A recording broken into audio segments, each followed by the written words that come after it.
gagawin natin ngayon ay magre-reset tayo ng battery at yung prosesong pag-reset kung paano guys. Ngayon paparinig ko muna sa inyo yung makina. Ayan, naka-start siya guys.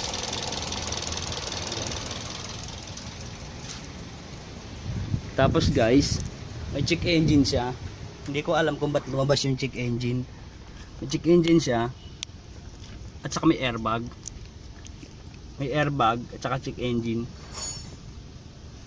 Ganito guys, paano ba talaga mag-reset ng battery? Ngayon tuturo ko yung technique ko pag-reset ng battery. Kasi guys, ang binablog ko sa video ay yung experience ko sa trabaho ko. Kung ano nasa video guys, yun lang yung experience sa trabaho ko. Paano ko ginagawa pag may mga ganito. Ayan guys, papakita ko sa inyo. Mapapansin mo siya guys, nakasusi. Ngayon, kailangan natin i-off. Ngayon guys, pag naka-off na siya, kailangan mo siyang isusi on. O kung mapapansin mo guys, nakailaw yung mga indicator, sen indicator. Ngayon guys, saka tayo magtatanggal kasi hindi naman yung tanggal agad battery. Saka tayo magtatanggal ng battery. Ayan guys, wala pa akong ginalaw, lalabas ako. Ayan. Ayan guys. Saka tayo magtatanggal ng battery ground. Ayan. Ngayon guys, pag tinanggal natin yung ground battery, yung COC guys, ibabalik nyo sa lock. Bunutin nyo. Ayan. Or bunutin nyo, pwede. Pwede bunutin, pwede na ilagay lang. Saka natin ibabalik yung ground after 5 minutes guys. Guys, paalala ko, after 5 minutes or 10 minutes guys. Ngayon, nagbilang ka ng mga 10 minutes, saka nyo ibalik. Kasi kung mapapansin nyo guys, yung reset natin, naka-on yung lahat ng indicator, saka binunot yung ground. Ibig sabihin, magre-reset talaga yun kasi mag-shutdown yung lahat ng nakailaw na indicator. Ngayon, saka natin ibabalik. Halimbawa, 10 minutes na guys. Ayan, 10 minutes na. Balik na natin. Ngayon, start natin. Tingnan nyo guys kung mawawala ba yung check engine or airbag. Okay guys, mapakita natin. Start. Yung check engine dito. Ngayon tingnan ko kung mawawala siya. Ayan guys, napansin nyo na wala. Yung airbag andyan pa rin. Ngayon ganito guys, ulitin nyo mga 3 beses ang pag-reset. Ganyan. Andyan pa rin yung airbag. Ayan, nawala. Kung mapansin nyo, nawala yung check engine. Kanina may check engine. Ngayon wala. Ngayon, off nyo. May ikalawa pang reset. Ayan. On nyo ulit. Tanggal sa ground.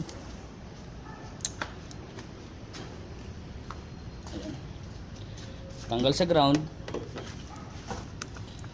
sa ground. Naka-on yun. Tapos balik kayo, off nyo ulit. Balik kayo sa loob, off nyo ulit. Pa-off nga ako ng susi. Ako na. Off ulit. Yan. Off nyo ulit kasi galing on. Off. Okay. Tapos saka nyo idikit nyo ito. Itong mismong guys, walang nakakabit sa battery. Itong isang terminal nito, ikabit mo dito. Ayan. Mapansin nyo, ayan. Parang pinagkabit lang ninyo yung dalawa. Ayan. Ikabit nyo ito. Ayan. Tapos ganyan. Ikabit nyo yung dalawa. Ayan guys Itong dalawa, huwag kayo dito kasi iba ito. Dito lang kayo sa terminal. Yung isang terminal ng battery. Ayan. Didikit mo dito sa isang terminal na battery. Parang ganyan lang. Ayan. Bilang kayong mga 1 to 15, bilang kayo 1, 2, 3, 4, 5, 6, 7, 8, 9, 10, 11, 12, 13, 14, 15, 16, 17, 18, 20. Ganun, mga 20. Tapos tanggal kayo. Tapos balik. Ayan, yan yung ikalawang technique. Basta gaya-gaya nyo 2 beses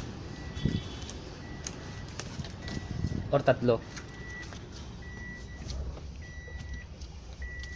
beses or 2.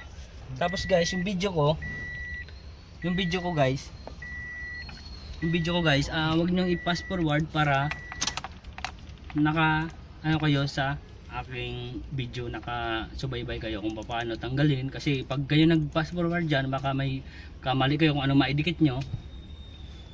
Pag hindi pa rin guys natanggal yung check engine sa 3 beses or 2, sabihin natin sa 3, pag hindi natanggal, isa na ibig sabihin yan, may sirang sensor yan, sirang sensor or may nangat-ngat na wire or may loose connection.